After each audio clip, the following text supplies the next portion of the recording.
Scraping gravel off of county roads it's a little harder work than it looks, especially when the sun's beating down on you.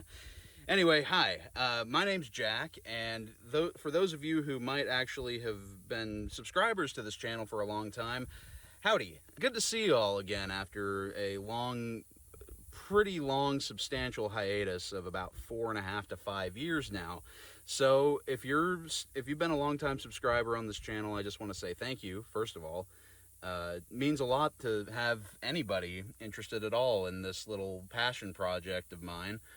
But I want to talk a little bit about kind of where I've been, where this channel might be going in the future, and just kind of touch base with everybody. So yeah, I started this channel way back in like 2008 when I was about 10 or 11 years old, and I was absolutely obsessed with trains as a kid, and that obviously has not changed very much considering that I'm out here right next to the Transcon doing two things at once, doing a little rail fanning while I'm also collecting a few materials for a project that we're going to get to in just a minute. But yeah, I started this channel back in 2008, obsessed with trains, and when I was a little kid, I suddenly found out I could use the camcorder that my parents had and go down to the tracks, take videos, post them online, and I could be part of the wave of people that was just starting to adopt YouTube, because this platform was really starting to take off right about that time. So I got into this and started my channel. For the first few years, I was just kind of vomiting videos onto the internet as quickly as I could make them. There wasn't very much production value. It very much looks like what a kid in 2009 would have been producing, but those videos are still up, and just in case you want to go look at them, see the cringe that I used to be producing. But now we got another car coming.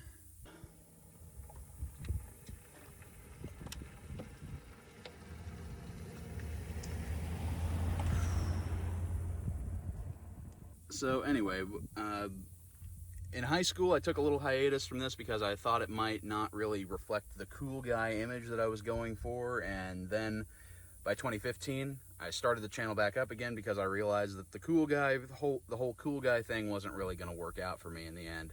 So in 2015, I was off to college, started my channel back up. I really wanted to emulate the styles of like people who actually put a little bit more effort into the production of their videos. Like there was like Pentrex videos, or like Danny Harmon, Distant Signal.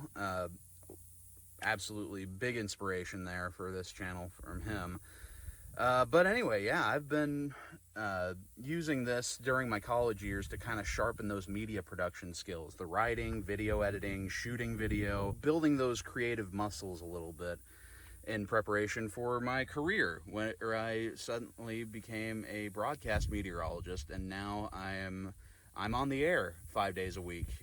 In 2021, I graduated. That last video in 2021, I started kind of putting myself into the frame a little bit. I actually included myself on camera for the first time, and then the channel basically went dead because it was senior year.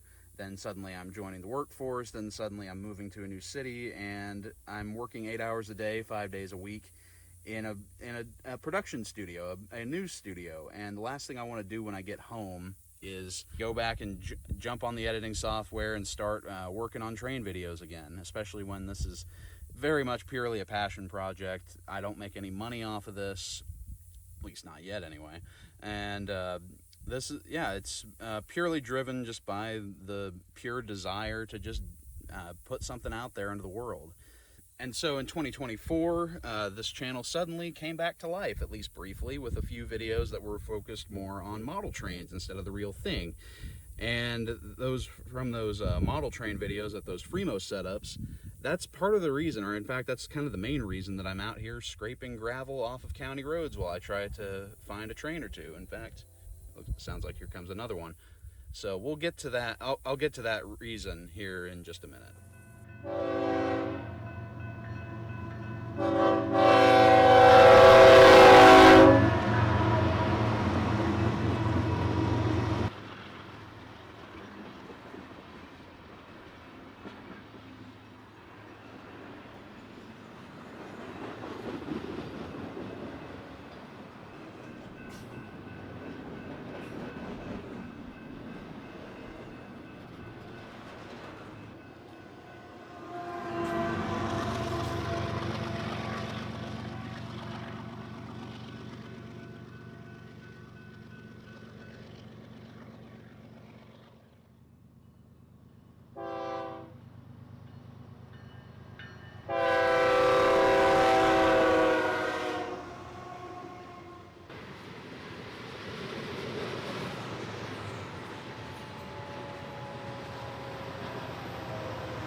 Today, I'm making model railroad ballast, and quite a bit of it. This technique is adapted from an article in Model Railroad Hobbyist magazine from December of 2020. The link is in the description.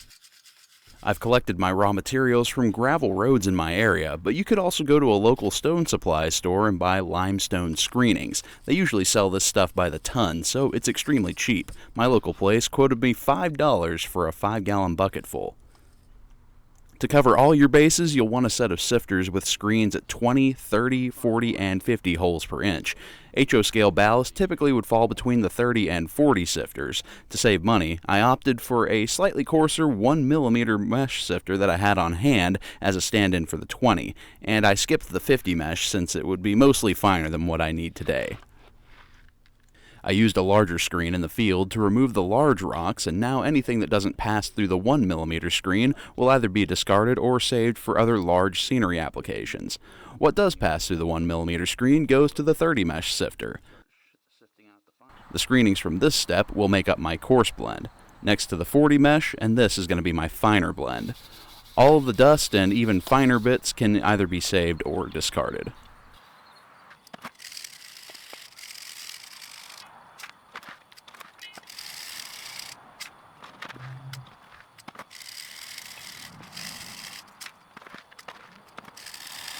Next is the sterilization step.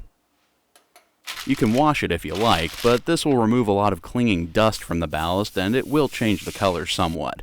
Otherwise, put it in a pan and bake it at moderate heat around 250 to 300 degrees Fahrenheit for 45 minutes or so.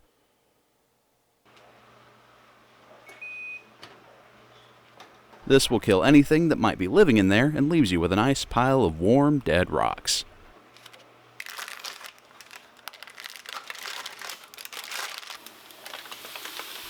And now we take this over to the layout.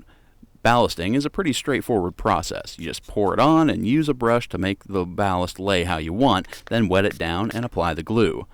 Artist's Matte Medium has been getting a lot more buzz in the modeling community lately, and for good reason. It is awesome. It dries dead flat, and it can be removed later by soaking it down with a high-strength alcohol. If you want to know more about it, Boomer Diorama here on YouTube has tons of information about all of its virtues.